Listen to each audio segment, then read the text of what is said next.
अजीत पवार के निधन के बाद अब एनसीपी का क्या होगा?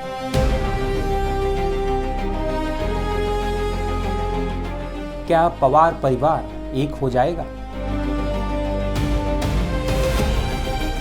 महाराष्ट्र की मौजूदा सरकार पर डिप्टी सीएम और एनसीपी नेता अजीत पवार के निधन के बाद क्या असर पड़ेगा?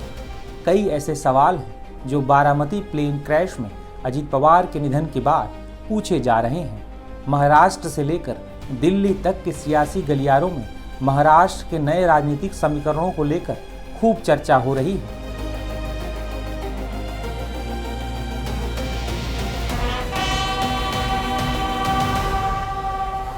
कल प्लेन क्रैश में हादसे में निधन के बाद आज बारामती के काटेवाड़ी में अजीत पवार पंचतत्व में विलीन हो गए हैं। उनके बेटे पार्थ पवार और जय पवार ने मुखाग्नि दी है। इस दौरान उनकी पत्नी सुनेत्रा पवार, चाचा शरद पवार, बहन सुप्रिया सुले समेत पूरा पवार परिवार, रिश्तेदार, विभिन्न दलों के नेता और लाखों समर्थक मौजूद रहे। अजीत पवार का निधन एनसीपी ही नहीं बल्कि बीजेपी और महाराष्ट्र के मुख्यमंत्री देवेंद्र फडणवीस के लिए भी सियासी तौर पर एक बड़ा झटका है। गौरतलब है कि विधानसभा चुनाव में महाराष्ट्र की 288 विधानसभा सीटों में से बीजेपी को 132, शिवसेना यानी शिंदे गुट को 57 और अजीत पवार के एनसीपी को 41 सीटों पर जीत मिली थी, जिसके बाद देवेंद्र फडणवीस मुख्यमंत्री, एकनाथ शिंदे और अजीत पवार उप मुख्यमंत्री बने थे। अजीत पवार का राजनीतिक अनुभव फडणवीस की सरकार चलाने में काफी काम आ रहा था, तो शिंदे के साथ बैलेंस बनाए रखने में अहम किरदार भी अदा कर रहे थे।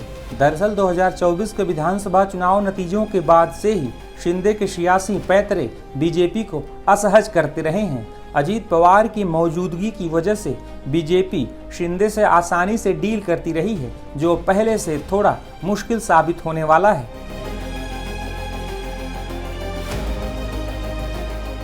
दरअसल राष्ट्रवादी कांग्रेस पार्टी यानी एनसीपी का साल 2023 में बंटवारा हो गया था। अजीत पवार ने चाचा शरद पवार से बगावत कर दी थी और एनसीपी के अधिकांश विधायक अजीत पवार गुट के साथ चले गए थे और महाराष्ट्र सरकार में शामिल हो गए थे। एनसीपी को लेकर खींचतान मच गई और मामला चुनाव आयोग तक पहुंच गया था। इसके बाद चुनाव आयोग ने फैसला अजीत पवार गुट के समर्थन में सुनाया था।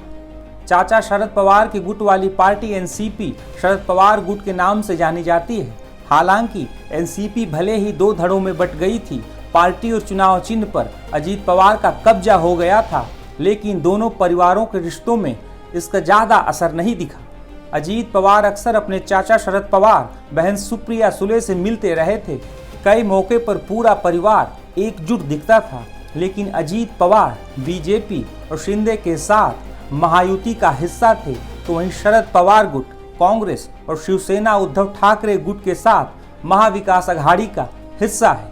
अजीत पवार के निधन के बाद एक बार फिर दोनों एनसीपी अजीत पवार गुट और शरद पवार गुट के विलय का या एक साथ आने की चर्चा तेज हो गई है।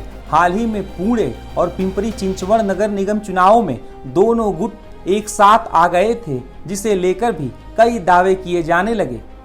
अजीत पवार एनसीपी के सबसे बड़े चेहरे थे, हालांकि अब उनकी पार्टी की कमान कौन संभालेगा, इसे लेकर कई अटकलें लग रही हैं। उनकी पत्नी सुनेत्रा पवार राजनीति में हैं, उनके बेटे पार्थ पवार भी राजनीति के मैदान में उतर चुके हैं, तो वहीं प्रफुल्ल पटेल और सुनील तटकरे भी अचानक चर्चा में आ गए हैं। अब ये देखना भी दिलचस्प होगा कि अजीत पवार की जगह पर महाराष्ट्र का डिप्टी सीएम कौन बनता है, उनकी पत्नी, बेटा या एनसीपी का कोई अन्य नेता।